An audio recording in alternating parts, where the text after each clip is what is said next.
Welcome to the first installment of Beyond the Lyric, where we're going to get to know a different area songwriter with each episode. I'm Jerry Falzone.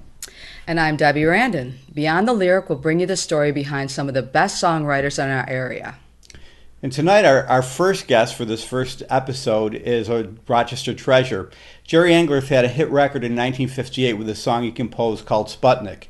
He was signed to Decca Records. He was performing on the road with some of the legends of rock and roll like Sam Cooke, Chuck Berry, the Everly Brothers.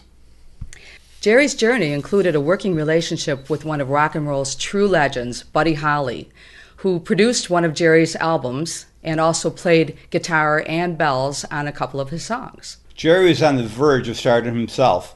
A hit record, Buddy Holly and Holly's manager and producer, Norm Petty, in his pocket, an excited record company and success on package tours with some of the biggest names in the history of rock and roll. Then he made a surprising decision. We have a photograph of Jerry from 1958.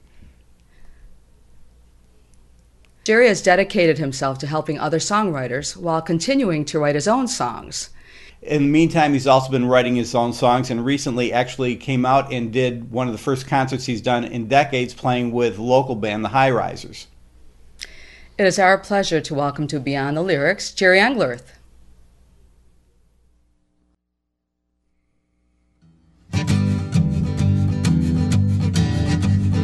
Maybe I'm right, maybe I'm wrong. My eyes could see what's going on, I'm not blind. Baby, I can read signs.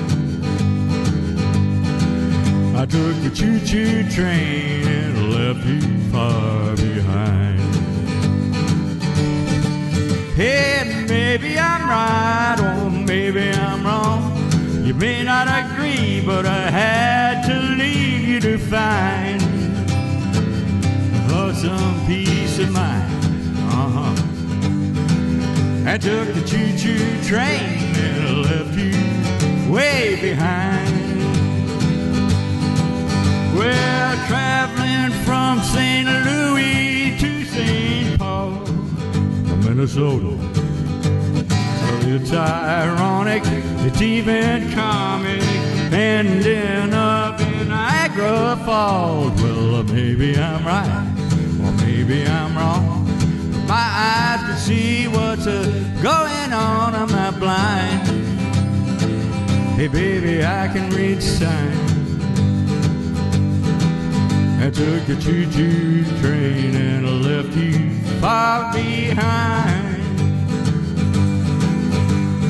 Maybe I'm right, maybe I'm wrong. You may not agree, but I had to leave you to find some peace of mind. I took the choo-choo train and I left you far behind. We're traveling from St. Louis to St. Paul, Minnesota. Well, it's ironic, it's even comic, ending up in Niagara Falls. Well, maybe I'm right, or maybe I'm wrong, but Niagara Falls is where I recall you were mine. Before I was two-timed, I took the choo-choo train and left you far behind. I took the choo-choo train and left you far behind.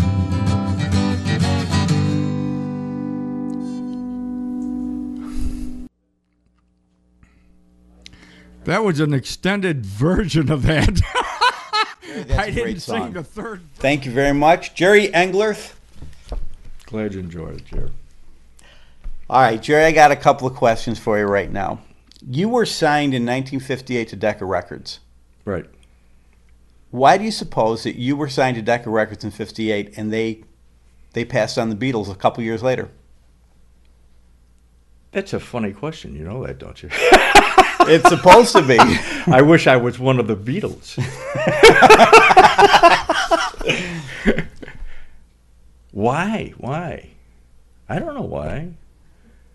Oh, is that what you're leading into? That's is my why first I did question not for you. continue in my career, or Well, what? we're going to get into that. We'll get into that. Oh, But here you were, somebody that just had that shot that even the Beatles didn't have at the beginning. yeah. No, we'll get into that. I don't know where you're going with that, Jer. Well, you're going to find out Okay. soon enough. All right, I've known you for a pretty long time. Yep. And, I met you in 1985, and I met you as Jerry Engler.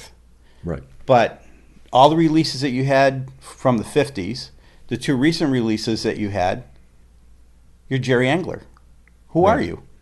I'm Jerry Engler because of Decca Brunswick Choral Records. It was the same label Buddy Holly recorded on.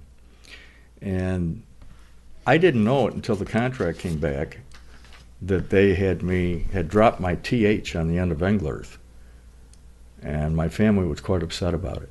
But then I learned they also dropped a little tiny E out of Buddy Holly, which to me didn't make any sense at all. So this was customary back in the time for this record company to do that. And it was very surprising. But in a way, it's Engler is a lot easier than Engler's. Yeah, I'm surprised that when I met you as Engler at this point. Yeah.